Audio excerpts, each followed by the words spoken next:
어머나, 망측해라. 저게 대체 뭐야?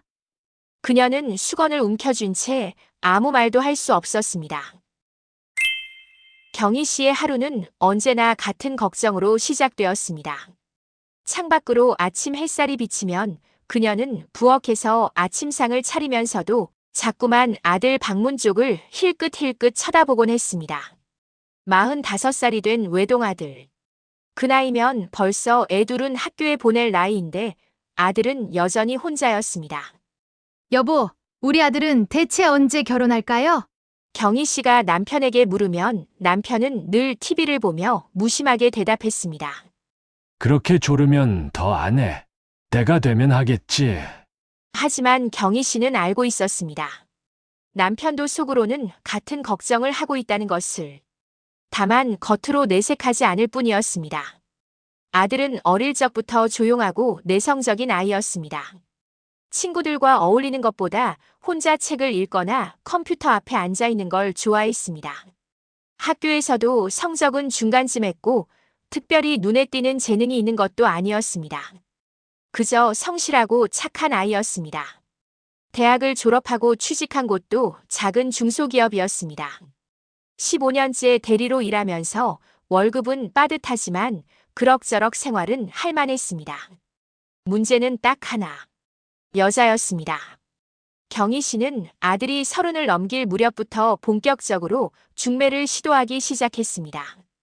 동네 슈퍼 사장님의 조카딸, 남편 회사 동료의 처제, 심지어 성당에서 만난 집사님의 먼 친척까지. 소개받을 만한 여자는 다 만나보게 했습니다. 하지만 번번이 실패였습니다. 주변에서도 하나둘 걱정 섞인 말들이 들려오기 시작했습니다. 경희 씨네 아들? 아직도 결혼 안 했어? 혹시 무슨 문제가 있는 건 아닐까요? 그런 말을 들을 때마다 경희 씨의 가슴은 철렁 내려앉았습니다. 아들한테는 아무 문제가 없었습니다. 그저 소극적이고 기회가 없을 뿐이었습니다. 하지만 세상 사람들은 그렇게 생각하지 않았습니다. 40이 넘도록 결혼 못하는 남자는 뭔가 이상하다고 생각했습니다. 경희 씨는 속이 타들어갔습니다. 밤마다 잠자리를 뒤척이며 기도했습니다. 하느님, 제발 우리 아들한테 좋은 인연 하나만 보내주세요. 예쁘지 않아도 괜찮아요. 돈이 없어도 괜찮고요. 그냥 우리 아들을 좋아해 줄 사람이면 돼요. 그러던 어느 봄날이었습니다. 주말 저녁 식탁에 둘러앉아 저녁을 먹는데 아들이 조심스럽게 입을 열었습니다. 엄마, 아버지, 저 할 말이 있어요. 평소와 다른 목소리 톤에 경희 씨는 숟가락을 든 채 아들을 쳐다봤습니다. 저 요즘 만나고 있는 사람이 있어요. 순간 경희 씨의 눈이 동그래졌습니다. 뭐라고? 정말이니? 몇 달 전에 알게 됐는데 다음 주에 한번 소개시켜 드릴게요. 경희 씨는 가슴이 두근거렸습니다. 꿈만 같았습니다. 그래, 언제든지 좋아. 우리가 뭘 준비하면 될까? 아무것도 안 해도 돼요. 그냥 편하게 저녁 한 끼 같이 하는 거니까요. 그날 밤 경희 씨는 설레는 마음으로 잠들지 못했습니다. 어떤 여자일까? 얼굴은 예쁠까? 성격은 어떨까? 직업은 뭘까? 온갖 상상이 머릿속을 스쳤습니다. 일주일이 후딱 지나갔습니다. 초인종이 울리고 경희 씨는 앞치마를 벗으며 현관으로 달려갔습니다. 아들과 함께 한 여자가 서 있었습니다. 어머니, 제 여자친구 수진이에요. 어머니, 안녕하세요. 처음 뵙겠습니다. 여자는 공손하게 인사했습니다. 경희 씨는 얼른 여자를 위아래로 훑어봤습니다. 30살쯤 되어 보이는 얼굴. 화장은 진했지만 웃을 때 보조개가 예뻤습니다. 키는 작은 편이었고 몸은 날씬했습니다. 그런데 눈에 띄는 게 있었습니다. 팔에 작게 새겨진 영어 문장. 레터링 문신이었습니다. 경희 씨는 순간 놀랐지만 애써 웃음을 지었습니다. 어머, 어서 들어와요. 배고프죠? 저녁 식사 내내 경희 씨는 며느리 될 여자를 관찰했습니다. 말투는 밝고 상냥했습니다. 음식도 잘 먹었고 적극적으로 대화에 참여했습니다. 혹시 지금 무슨 일 하는지 물어봐도 될까요? 아, 저는 얼마 전까지 미용실에서 일했어요. 지금은 잠깐 쉬고 있고요. 미용실이요? 헤어 디자이너 그런 거 말이죠? 네, 네일 아트도 했었어요. 경희 씨는 고개를 끄덕였습니다. 직업이 없다는 게 조금 걸렸지만 그래도 괜찮았습니다. 아들이 성격이 좀 조용한 편인데 괜찮겠어요? 전혀요. 오빠가 차분해서 오히려 좋아요. 제가 워낙 활발한 편이라. 식사를 마치고 아들 커플이 돌아간 뒤 경희 씨는 남편과 마주 앉았습니다. 여보, 어땠어요? 괜찮던데. 밝고 활발하고. 저도 그렇게 생각해요. 근데 그게 조금 걸리네? 경희 씨는 말끝을 흐렸습니다. 뭐가? 팔에 문신 말이에요. 요즘 애들 그런 거 하나씩은 다 해. 별거 아니야. 남편은 대수롭지 않게 말했습니다. 하지만 경희 씨의 마음 한구석에는 작은 불편함이 남아 있었습니다. 요즘 세상이 그렇긴 하지. 다들 개성이라고 하잖아. 경희 씨는 스스로를 타이르며 그 생각을 밀어냈습니다. 중요한 건 아들을 좋아해주는 마음이지 겉모습이 아니라고 그렇게 그녀는 마음을 다잡았습니다. 결혼식은 조용히 치러졌습니다. 경희 씨는 원래 큰 예식장에서 하객들을 많이 초대하고 싶었지만 아들 부부가 원치 않았습니다. 작은 웨딩홀에서 가족과 가까운 친척들만 모인 소박한 결혼식이었습니다. 신부 수지는 하얀 웨딩드레스를 입고 있었습니다. 긴 소매로 팔에 문신을 가려서 눈에 덜 띄었습니다. 경희 씨는 안도했습니다. 그래, 이렇게 가리면 되지. 식장에 모인 친척들은 모두 신부를 칭찬했습니다. 경희 씨도 웃으며 인사를 받았습니다. 마음 한구석의 작은 걱정은 애써 눌러두었습니다. 신혼살림은 아들의 직장 근처 작은 아파트에서 시작했습니다. 경희 씨는 가끔 반찬을 해서 들고 갔습니다. 며느리는 늘 반갑게 맞아주었습니다. 어머니, 또 이렇게 많이 가져오셨어요? 감사합니다. 잘 먹을게요. 반찬을 많이 하는 바람에 생각나서 가져왔어. 오빠가 어머니 반찬 너무 좋아해요. 맨날 자랑해요. 며느리는 애교가 많았습니다.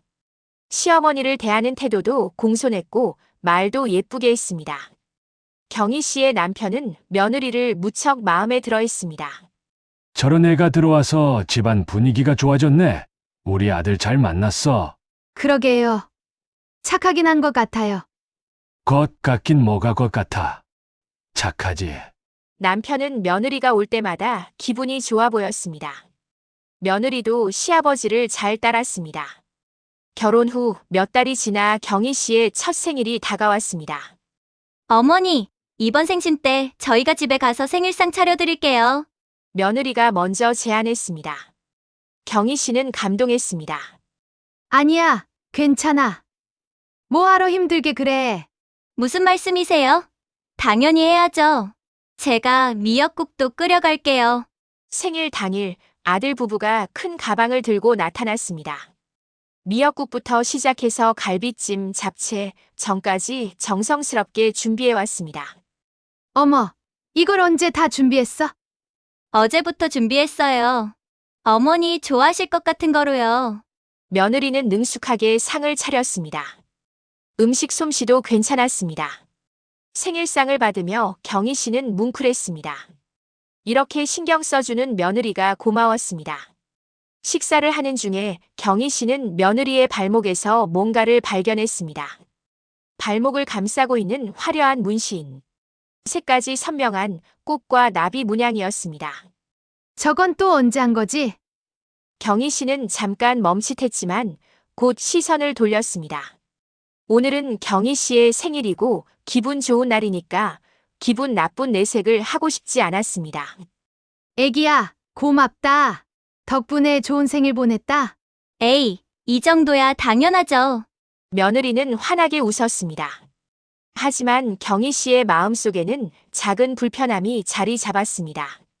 한 달쯤 지났을 때 며느리가 경희 씨 집에 반찬통을 주러 들렀는데 갑자기 손가락을 내밀며 말했습니다. 어머니, 이것 보세요. 너무 예쁘죠? 꼭 반지 낀 것처럼 보이지 않아요? 손가락에 얇은 선으로 새긴 문신이 있었습니다. 경희 씨는 순간 말문이 막혔습니다. 또 문신이었습니다. 그래. 이쁘구나. 그쵸? 저 이거 하고 싶었는데 드디어 했어요. 며느리는 신이 나서 손을 이리저리 돌려 보였습니다. 경희 씨는 억지로 미소를 지었습니다. 며칠 후에는 문자 메시지가 왔습니다. 어머니 어제 한 문신이에요. 너무 예쁘죠? 사진을 열어보니 어깨에 나비 모양 문신이 또렷하게 새겨져 있었습니다.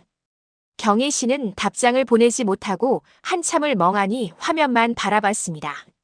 저녁에 남편이 퇴근하자 경희 씨는 조심스럽게 말했습니다. 여보, 며느리가 또 문신을 했대요.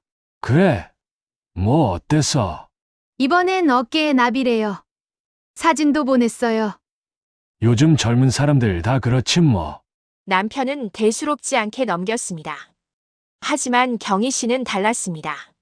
그래도 너무 자주 하는 것 같아서요. 당신이 너무 신경 쓰는 거야.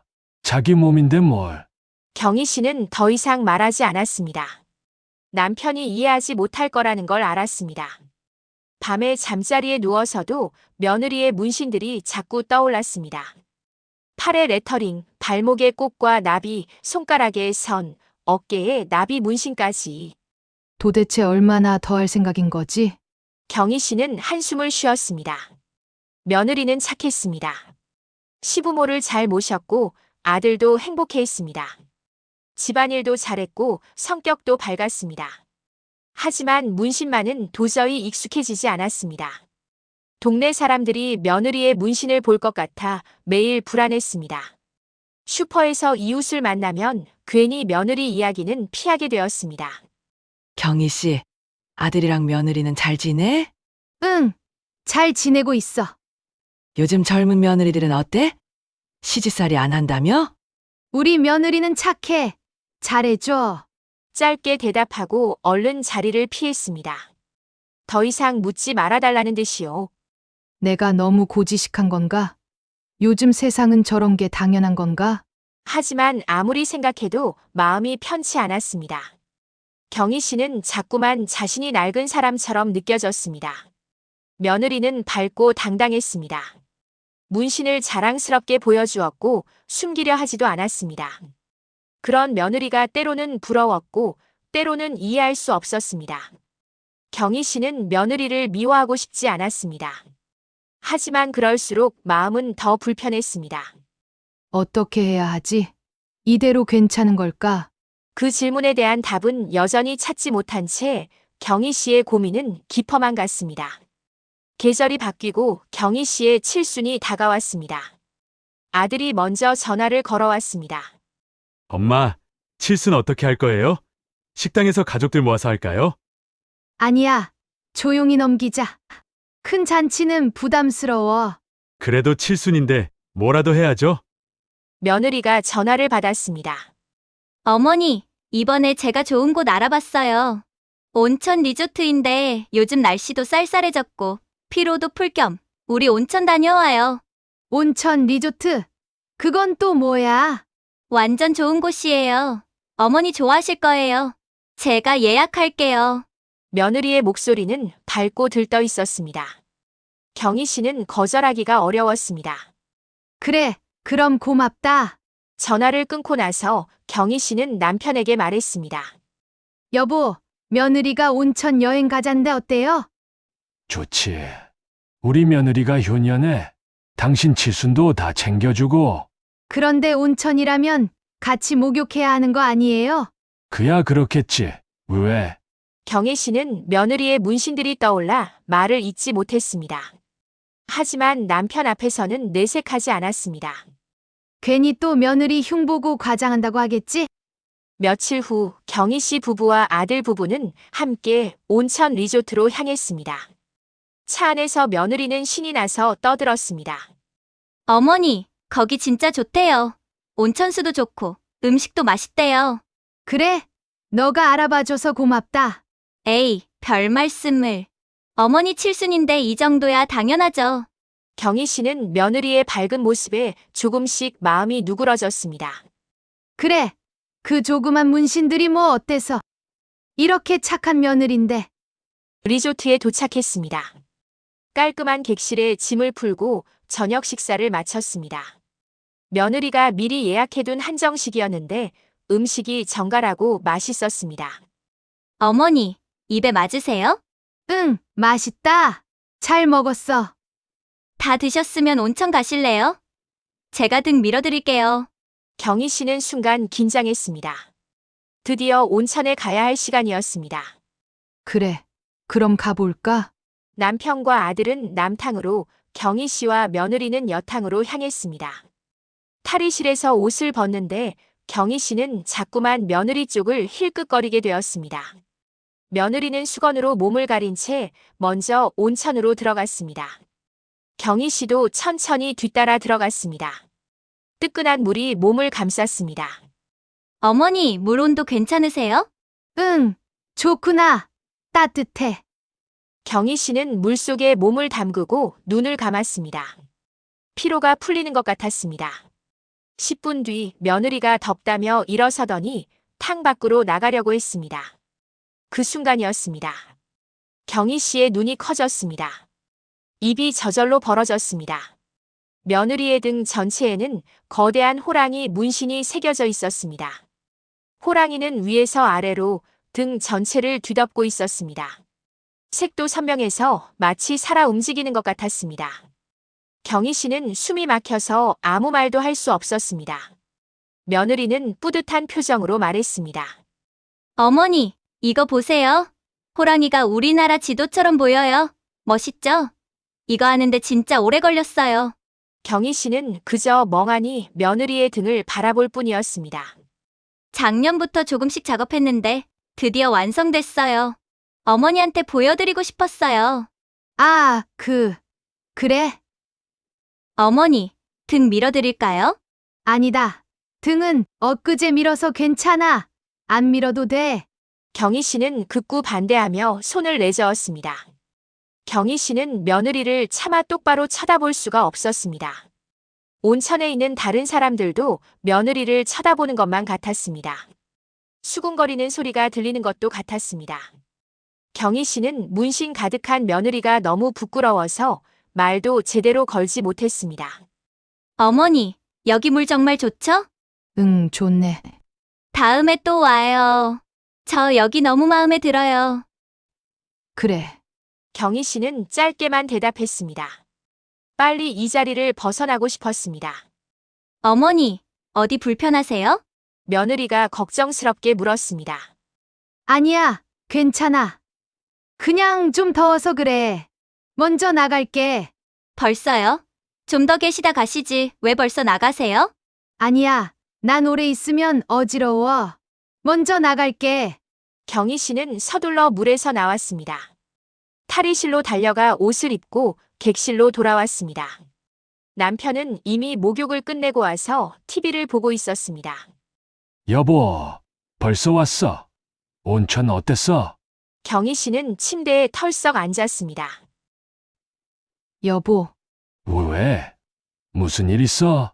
아까 온천에서 며느리 등을 봤는데 세상에 호랑이가 등 전체에 있더라고요. 뭐? 호랑이라고? 엄청 컸어요. 등 전체를 덮을 만큼 색깔도 화려하고. 남편은 코웃음을 쳤습니다. 당신 또 과장하고 있네. 호랑이가 크면 그게 얼마나 크다고. 과장이 아니에요. 정말로 등 전체에 이렇게 크게 있었어요. 경희 씨는 손으로 등을 가리키며 설명했습니다. 그게 뭐 어때서? 자기 몸인데. 요즘 애들 문신 많이 해. 당신이 너무 예민한 거야. 아니, 내가 예민한 게 아니고 그게 경희 씨는 더 이상 말하지 않았습니다. 남편은 자신이 본 걸 보지 못했으니 이해하지 못할 거라는 걸 알았습니다. 그날 밤 경희 씨는 등을 돌린 채 한참 동안 눈을 감지 못했습니다. 어둠 속에서 자꾸만 며느리의 등에 새겨진 호랑이가 떠올랐습니다. 등에 호랑이 문신이라니. 대체 무슨 생각으로? 경희 씨는 한숨을 내쉬었습니다. 며느리는 분명 착했습니다. 자신의 칠순을 챙겨서 이런 좋은 곳까지 데려왔습니다. 하지만 그 문신만큼은 도저히 받아들일 수가 없었습니다. 경희 씨의 칠순 여행은 그렇게 복잡한 마음으로 밤을 맞이했습니다. 다음 날 아침 경희 씨는 일찍 눈이 떠졌습니다. 잠을 설쳐서인지 머리가 무거웠습니다. 창밖으로 아침 햇살이 들어왔지만 마음은 여전히 어두웠습니다. 아침 식사는 호텔 뷔페에서 했습니다. 며느리는 여전히 밝았습니다. 어머니, 잘 주무셨어요? 응, 잘 잤어. 거짓말이었습니다. 하지만 며느리에게 사실을 말할 수는 없었습니다. 오늘 날씨 좋은데 근처 산책로 걸어볼까요? 그래, 그러자. 가족들은 리조트 주변을 천천히 걸었습니다. 단풍이 아름다웠고 공기도 맑았습니다. 며느리는 경희 씨의 팔짱을 끼고 걸었습니다. 어머니, 여기 좋죠? 칠순 선물로 괜찮았어요? 응, 정말 좋았어. 고마워. 경희 씨는 억지로 미소를 지었습니다. 며느리의 마음씨는 정말 착했습니다. 그건 부정할 수 없었습니다. 하지만 어젯밤 본 그 거대한 호랑이가 자꾸만 떠올랐습니다. 여행을 마치고 집으로 돌아온 후 경희 씨의 일상은 예전과 같았지만 마음은 달랐습니다. 며느리를 볼 때마다 문신이 먼저 떠올랐습니다. 팔을 걷을 때마다 보이는 팔의 레터링, 손가락 사이로 보이는 문신 선들, 발목의 꽃과 나비 문신, 그리고 보이지 않지만 옷 속에 감춰진 거대한 호랑이. 그날 저녁 남편과 저녁을 먹다가 경희 씨가 조심스럽게 말을 꺼냈습니다. 여보, 며느리 문신 말이에요. 당신은 정말 괜찮아요? 그게 뭐 어때서? 동네 사람들도 수군거리는 것 같고. 그게 뭐가 중요해? 우리만 잘 살면 되는 거지. 그치만 당신은 남 눈치를 너무 봐. 우리 며느리 착한데 뭐가 문제야? 남편은 짜증 섞인 목소리로 말했습니다. 경희 씨는 입을 다물었습니다. 더 이상 말해봤자 남편은 이해하지 못할 것 같았습니다. 그 후로도 며느리는 변함없이 경희 씨를 잘 대했습니다. 명절이 되면 제일 먼저 달려와서 음식 준비를 도왔고 시부모님 생신도 잊지 않고 챙겼습니다. 아들도 행복해 보였습니다. 하지만 마음 한구석의 불편함은 여전했습니다. 어느 날 며느리가 조용히 경희 씨를 찾아왔습니다. 아들 없이 혼자였습니다. 어머니, 할 말이 있어서 왔어요. 며느리의 표정이 평소와 달랐습니다. 진지했습니다. 그래, 무슨 일인데? 어머니, 혹시 제 문신 때문에 불편하세요? 경희 씨는 깜짝 놀랐습니다. 말문이 막혔습니다. 아, 아니, 왜 그렇게 생각해? 온천 여행 갔다 온 뒤부터 어머니가 저를 볼 때마다 불편해 하시는 게 느껴져서요. 그때 제 등에 문신 보시고 많이 놀라셨잖아요. 경희 씨는 아무 말도 할 수 없었습니다. 며느리는 천천히 말을 이었습니다. 제가 남들과 좀 다른 모습이라 어머니 체면 구기게 하는 건 알아요. 동네 사람들이 수군거리는 것도 알고 있어요. 아니, 나는 그게 아니라. 며느리는 잠시 말을 멈췄다가 다시 입을 열었습니다. 사실 어릴 때 등에 화상을 크게 당한 적이 있어요. 집에 불이 나는 바람에 그게 늘 제 컴플렉스였거든요. 경희 씨는 숨을 죽이고 며느리의 말을 들었습니다. 흉터가 너무 심해서 사람들이 보기 불편해했어요. 수영장도 못 가고 목욕탕도 가기 싫었어요. 사람들 시선이 너무 무서웠거든요. 며느리의 목소리가 조금 떨렸습니다. 그래서 처음엔 흉터를 가리려고 문신을 시작했어요. 작은 거 하나 했는데 흉터가 안 보이니까 기분이 좋더라고요. 그랬구나. 문신을 하고 나니 흉터가 가려져 남들 눈 신경 안 써도 되고 오히려 힘도 생기는 것 같았어요. 며느리는 웃었습니다. 하지만 그 웃음 뒤에는 아픔이 있었습니다. 등에 호랑이 문신은 제 흉터를 완전히 덮기 위해 한 거예요. 이제는 당당히 목욕탕도 갈 수 있어요.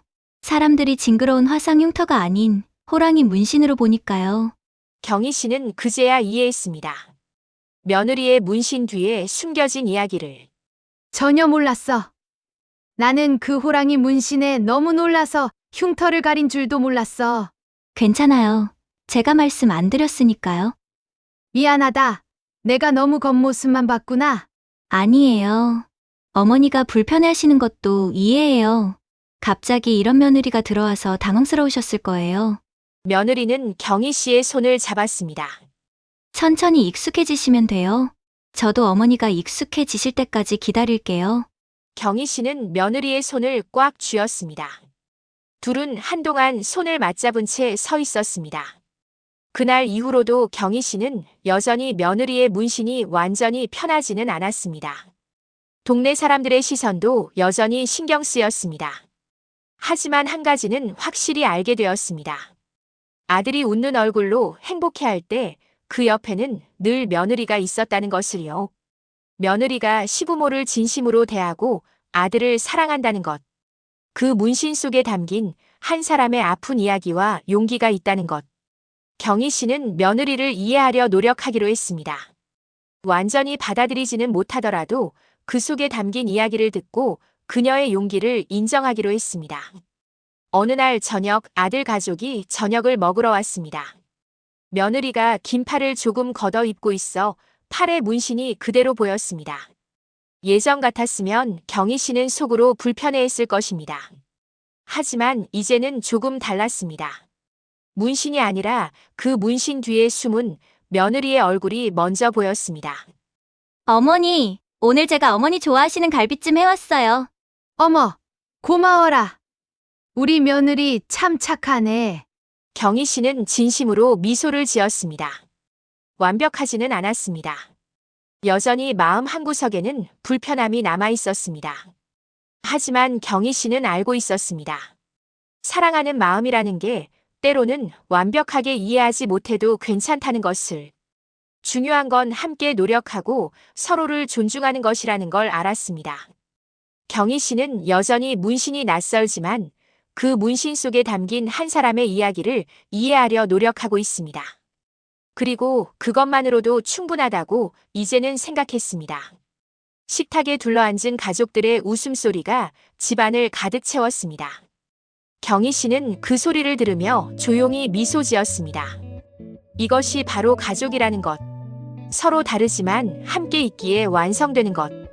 경희 씨의 마음에도 조금씩, 아주 조금씩 변화가 찾아오고 있었습니다.